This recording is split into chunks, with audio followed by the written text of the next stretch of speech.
क्या इंसानों जैसी सोच रखने वाली मशीनें वाकई मुमकिन हैं?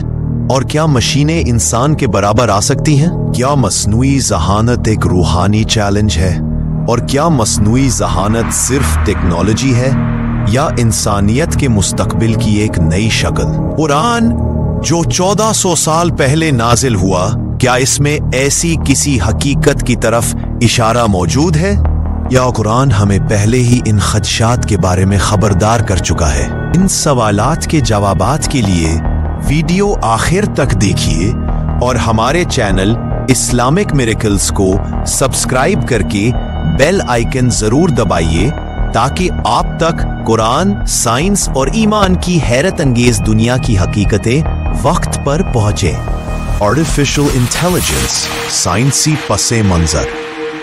मस्नूई ज़हानत यानी आर्टिफिशियल इंटेलिजेंस वो टेक्नोलॉजी है जो कंप्यूटर्स और मशीनों को इंसानों की तरह सोचने, सीखने और फैसला करने की सलाहियत देती है। साल 2022 में ओपन एआई ने चैट जीपीटी मुतारिफ करवाया, जिसने इंसानों जैसे जवाबात देने की सलाहियत से दुनिया को हैरान कर दिया।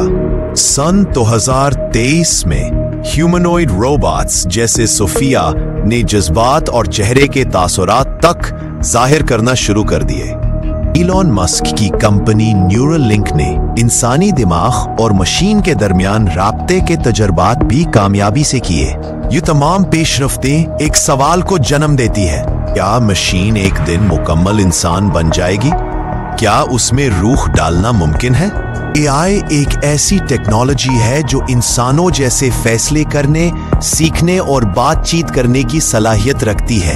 Google Gemini, Sophia the robot, ChatGPT और दीगर सिस्टम्स आज इतनी तरक्की कर चुके हैं कि वो इंसान जैसे जुमले बना सकते हैं, शायरी कर सकते हैं और पेचीदा फैसले ले सकते हैं। 2023 में MIT की तहकीक के मुताबिक मस्नूई ज़हानत का इंसानी दिमाग की न्यूरॉन्स के अंदाज में काम करना उसे इंसानी रवैये की नकल करने के काबिल बना रहा है। इलॉन मस्क ने कहा, एआई इंसानियत के लिए सबसे बड़ा खतरा बन सकता है अगर इस पर कंट्रोल ना रखा जाए। गूगल डीप माइंड के CEO ने एतराफ किया, हमें नहीं मालूम कि एआई अगले 10 सालों में इंसान से ज्यादा ताकतवर जहन बन जाएगा या नहीं, लेकिन इसके आसार वाज़ेह है। इंसान सिर्फ सोचने या बोलने वाला हैवान नहीं, बल्कि वो एक रूह रखता है। आज तक कोई एआई या रोबोट रूहानी तजर्बा, एहसासे गुनाह या खुलूसे नियत से इबादत नहीं कर सका। स्टैनफोर्ड यूनिवर्सिटी की तहकीक कहती है कि एआई सिस्टम्स में सेल्फ अवेयरनेस या कॉन्शियसनेस नहीं, ये सिर्फ कोड पर मबनी रद्द-ए-अमल होते हैं। जॉन सर्ल का मशहूर चाइनीज रूम आर्ग्यूमेंट भी यही कहता है कि मशीनें सिर्फ अलामतें प्रोसेस करती हैं, उनका शऊर या माना से कोई ताल्लुक नहीं। 2024 में गूगल डीप माइंड की एक रिपोर्ट में कहा गया कि AI can mimic empathy, decision making and moral reasoning, but without true consciousness. AI सिर्फ वही कुछ सीखती है जो उसे डेटा के जरिए सिखाया जाए।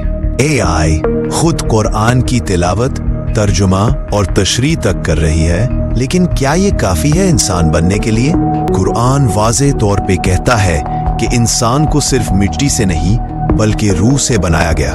थुम्मा सव्वाहु व नफ़ख़ फ़ीही मिन रूहिही। तर्जुमाए आयत, फिर उसको दुरुस्त किया, फिर इसमें अपनी तरफ से रूह फूंकी। ये आयत बताती है कि इंसान को जो मकाम मिला है वो उसकी रूह और अल्लाह की तरफ से वदियत की गई अक्ल की वजह से है, ना कि सिर्फ जिस्म या दिमाग की वजह से। ये रूह ही है जो इंसान को सिर्फ मिट्टी के पुतले से जिंदा वो शऊर रखने वाली हस्ती बनाती है। एआई जिस्म, अक्ल, जज्बात ये सब नकल कर सकती है, लेकिन रूह जिसे सिर्फ अल्लाह देता है उसे कोई साइंस या टेक्नोलॉजी पैदा नहीं कर सकती। एआई के पास रूह नहीं, ये सिर्फ नकली फहम रखती है, हकीकी फहम नहीं। वइज़ा सव्वैतुहु व नफ़ख़्तु फ़ीही मिन रूही फ़क़अू लहू साजिदीन। तर्जुमाए आयत, जब मैं इस आदम को मुकम्मल बना लूं और इसमें अपनी रूह फूंक दूं तो तुम इसके सामने सजदा करना। ये आयत वाज़ेह करती है कि जिस्म और ज़हानत से ज्यादा कीमती वो रूह है जो सिर्फ अल्लाह की तरफ से है। एआई जिस्मानी हरकत, गुफ्तगू, फैसला साजी तो कर सकती है, लेकिन रूहानी शऊर या विजदान नहीं रखती। ऑक्सफोर्ड, स्टैनफोर्ड और MIT जैसे इदारे अब ये तस्लीम कर रहे हैं कि आर्टिफिशियल जनरल इंटेलिजेंस यानी मुकम्मल इंसान जैसी खुदमुख्तार ज़हानत अब भी एक दूर का ख्वाब है। AI सीखती है लेकिन खुद आगाही सेल्फ अवेयरनेस नहीं रखती। AI बोलती है लेकिन अंदर से कुछ महसूस नहीं करती। न्यूरोसाइंटिस्ट एंटोनियो डेमासियो कहते हैं कि consciousness can not emerge from data processing alone, यानी सिर्फ मालूमात को प्रोसेस करने से शऊर पैदा नहीं हो सकता। साइंस ने तस्लीम कर लिया है कि इंसानी शऊर कॉन्शियसनेस एक ऐसा राज है जो अभी तक हल नहीं हो सका, और यही वो राज है जिसे कुरान ने सदियों पहले वाज़ेह कर दिया था। AI एक बहुत बड़ा टूल है लेकिन इंसान का नेमुल बदल नहीं बन सकता। अगर हम इन टेक्नोलॉजीज को सही सिमत में इस्तेमाल करें तो ये हमारे लिए फायदेमंद हो सकती है, लेकिन अगर हम इनसे मरऊब होकर इंसानियत के असल मकसद को भूल गए तो ये बर्बादी का रास्ता भी बन सकती है। हमें चाहिए कि हम साइंस को कुरान की रोशनी में समझें और टेक्नोलॉजी को बिगाड़ के बजाय फलाह का जरिया बनाएं। अल्लाह हमें शऊर दे कि हम इन टेक्नोलॉजीज को खैर की राह में इस्तेमाल करें और इंसान होने के हकीकी मकसद को पहचान सकें। आमीन। अगर ये वीडियो आपको इल्म व बसीरत दे रही है तो इसे दूसरों से जरूर शेयर करें। नीचे कमेंट्स में बताएं कि आप AI और ईमान के इस ताल्लुक को कैसे देखते हैं।